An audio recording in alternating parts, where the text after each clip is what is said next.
شروع کرتا ہوں اللہ کے نام سے جو بڑا مہربان اور نہایت رحم کرنے والا ہے۔ حضرت علی رضی اللہ تعالیٰ عنہ کہتے ہیں کہ ایک روز رات میں رسول کریم صلی اللہ علیہ وآلہ وسلم نے نماز پڑھتے ہوئے اپنا ہاتھ زمین پر رکھا تھا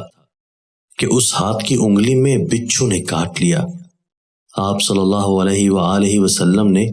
اپنی پاپوش مبارک کے ذریعہ اس بچھو کو مار ڈالا، اور جب نماز سے فارغ ہوئے تو فرمایا کہ بچھو پر اللہ کی لعنت ہو،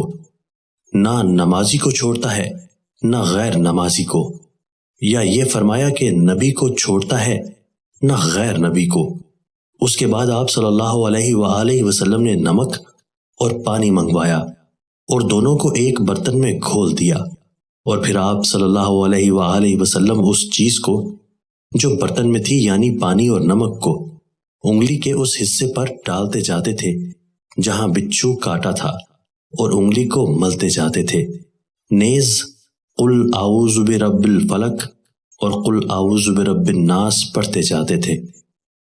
ان دونوں روایتوں کو بہقی نے شعب الایمان میں نقل کیا ہے۔ حضرت قتادہ رضی اللہ تعالیٰ عنہ کہتے ہیں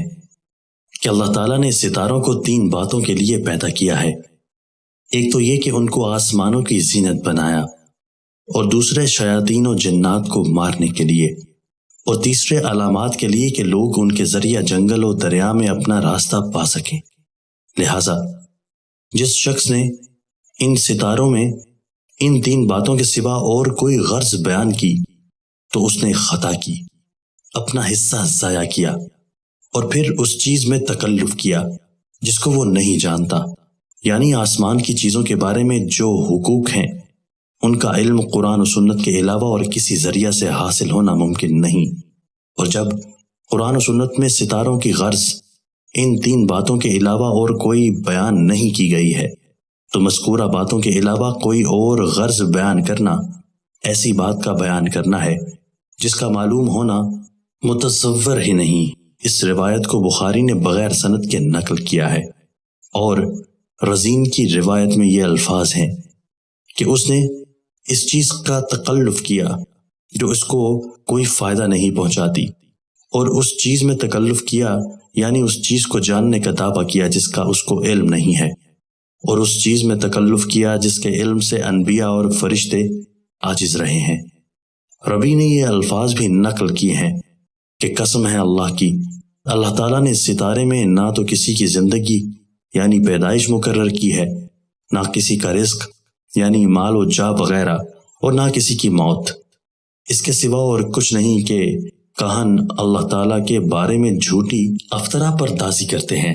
اور ستاروں کے تو غروب ہونے کو کسی واقعہ و حادثہ کی علت قرار دیتے ہیں۔ تشریح: اپنا حصہ ضائع کیا کا مطلب یہ ہے